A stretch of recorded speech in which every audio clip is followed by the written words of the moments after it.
Good morning. I wanted to go over a little bit of a teaching because on our call this week, when we finished, I realized that we were talking a lot about what stagnation, anger, toxic built emotions in the body, what they look like, and what these sort of extremes are on the unhealthy side. And when we got off the call, I realized, we really didn't talk about what healthy, digested, processed emotions, what do they look like in a healthy way? So we've been talking about ending the stress, closing the stress cycle. And we've been talking about working with what comes up. But what does it look like when our emotions are processed and digested through the body? Well, first of all, you can tell in the energy of the person. So you can tell when that, so this really layers on with something called heart math, which is the heart-brain coherence, thinking about our heart as another form of energy, as another brain center, as having this intuitive conversation with the brain and with the gut, and having this alignment. This is very aligned with chakra work and energy work, but that's all very esoteric. In the real world,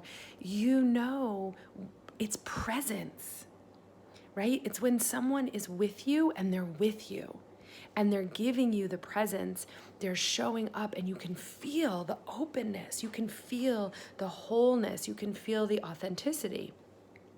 It's very different than someone who's got that armor, right? As Brene Brown calls it, who's got that guard, or who's got the nervous energy, right? The gut is maybe closed and there's a lot of nervous energy, or the mind is just flying around because it doesn't want to be embodied. So there's a presence and a strength and a wholeness when someone has digested, processed emotions, experiences, and it becomes part of them, becomes part of their strength, right? It's not that it goes away, it's that it integrates, and you can tell when that presence is there. And you can tell because the person will have healthy boundaries.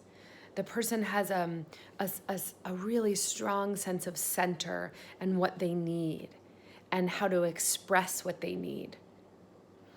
I also think that healthy humans who've digested their lives and emotions and have processed experiences have a sense of energy. They're not drained and they're not draining you, right? So there's this total integration where they have responsibility for their own energy, they have responsibility for their own life and processing that. And so there's this awareness of presence, decisions, choices that come through as energetic rather than draining. They're not dumping on you, and they're not trying to get stuff out of you.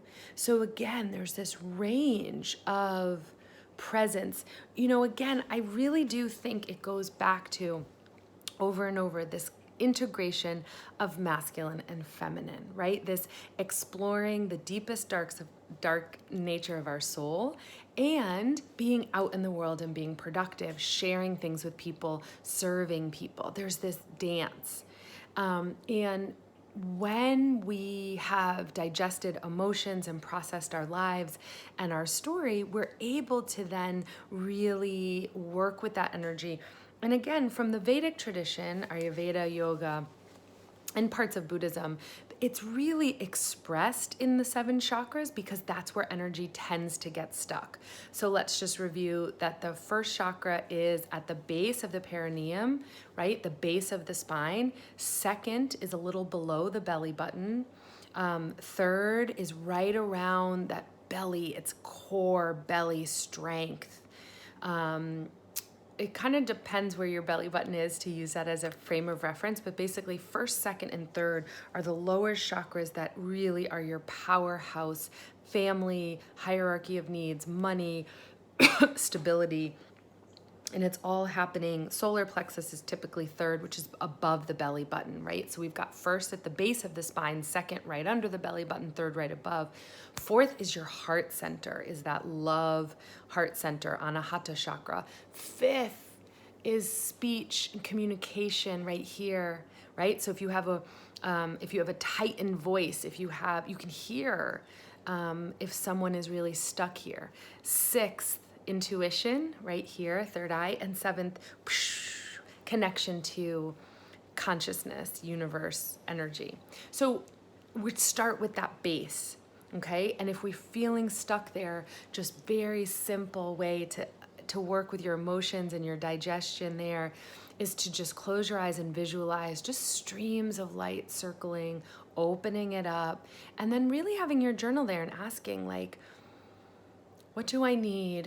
What's going on here? Just starting to get really honest with yourself, just starting to really explore your inner landscape in terms of what's happening with your energy. Where are you getting stuck? Where are you guarded?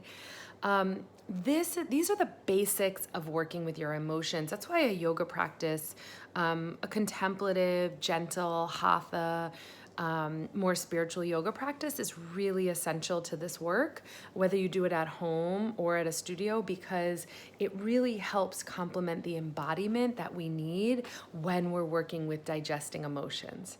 So I hope that this is helpful as a starter point to show the healthy range of processing and digesting emotions. The last piece I want to say on this actually is the flow model, which we've created for Lola, is F, feel your feelings. So when something comes, even if we can't feel it right then, we jot it down in a journal or take a note that we want to go back later and explore what came up for us. So feeling our feelings is the F. L is lifestyle. So is your lifestyle, like I'm looking out at these gorgeous trees, it's early in the morning, I've got my candles here and my oils are going. Is your lifestyle supporting, nourishing rituals and rhythms? O is origin story, own your story. So lots of us are rejecting pieces of our story, maybe a grief or a trauma, and that's where we really want to get extra support, maybe therapy, maybe tough conversations with friends or families, but really owning our story and letting our story be part of who we are and how we move forward. And then the W is wholehearted living. And what that is, and defined by Brene Brown, is just that wholeheartedness, like the desire to raise our hands, to step up for our kids, to heal our past, to live forward, to live authentically with our lives, inner and outer, to ask these big questions. Like, I'm all in. This is the life that I have, right? I'm all in for you guys. I'm all in for my family.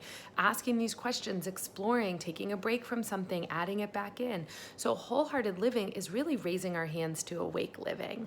So the flow model, the flow framework is here to support you and to remind you that those are ways that we also digest, and that we're saying, like, yeah, that's how we want to live, like in our flow, because it honors the sacredness of being alive. So see you later. Take care.